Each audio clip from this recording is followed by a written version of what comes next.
দর্শক সরাসরি দেখানোর চেষ্টা করছি আজকে যে বাইতুল মোকাররম থেকে একবারে শাহবাগ পর্যন্ত পুরো রাস্তা কিন্তু গাড়ি চলাচল কোনোভাবে করতে পারছে না।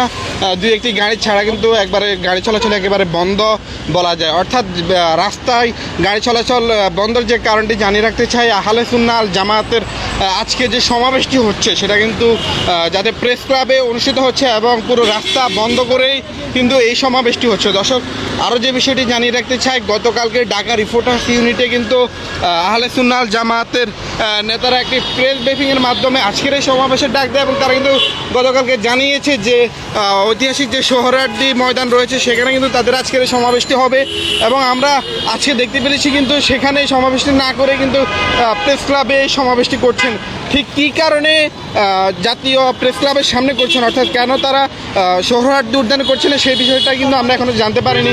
এই সোহরাওয়ার্দী উদ্যানে না করে রাস্তায় প্রেস ক্লাবের সামনে সমাবেশটি করার কারণে কিন্তু একেবারে গাড়ি চলাচল খুবই অসুবিধার মধ্যে কিন্তু যাচ্ছে। আমরা দেখতে পাচ্ছি দুই একটি গাড়ি ছাড়া কিন্তু কোনোভাবে গাড়ি চলাচল করতে পারছে না। আপনারা ক্যামেরায় দেখতে পাচ্ছেন রাস্তার বাম পাশে যে গাড়িগুলো রয়েছে এগুলো কিন্তু পুরো বাংলাদেশ থেকে আহলে সুন্নাহ আল জামাতের যে সমাবেশের যারা এসেছে তারা কিন্তু এই গাড়িগুলোতে করে এসেছে এবং সেগুলোও কিন্তু রাস্তায় রয়েছে এবং তারা কিন্তু জাতীয় প্রেস ক্লাবের সামনে উভয় পাশে একেবারে দুই পাশে কিন্তু তারা সমাবেশ করছেন এবং সেখানে কিন্তু কোনোভাবে গাড়ি চলাচল করতে পারছেন না।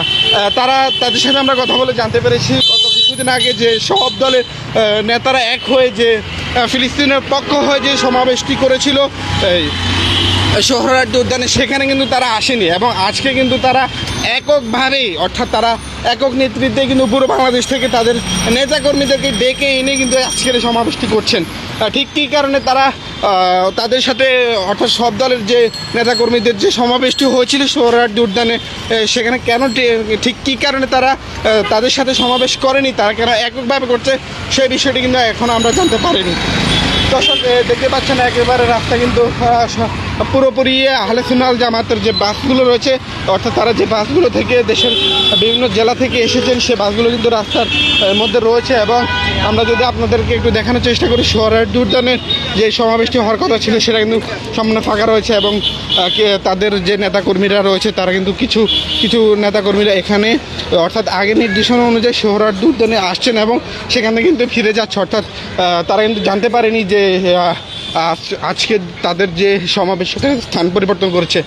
দর্শক সরাসরি দেখতে পাচ্ছেন অনেকগুলো বাস কিন্তু এখানে রয়েছে এবং আমরা যদি দেখানোর চেষ্টা করি একেবারে প্রেস ক্লাব থেকেই কিন্তু এই বাসগুলো রয়েছে, পুরো বাংলাদেশ থেকেই এই বাসগুলোতে করে তারা এসেছেন এবং হাজার হাজার মানুষ কিন্তু আজকে প্রেস ক্লাবের সামনে একত্রিত হয়েছে, যার কারণে একেবারে পল্টন মোড় থেকেই সোহরাওয়ার্দী উদ্যানের যে গেটটি রয়েছে, অর্থাৎ এই সোহরাওয়ার্দী উদ্যানের প্রথম গেট যেটি সেখান পর্যন্ত কিন্তু সম্পূর্ণভাবে বন্ধ রয়েছে এবং কাকরাইল হয়ে কিছু গাড়ি কিন্তু এদিকে আসছে এবং পল্টন গুলিস্তানের গাড়িগুলো কিন্তু এদিকে আসতে পারছে না। সরাসরি দেখানোর চেষ্টা করছি রাস্তার বর্তমান পরিস্থিতি।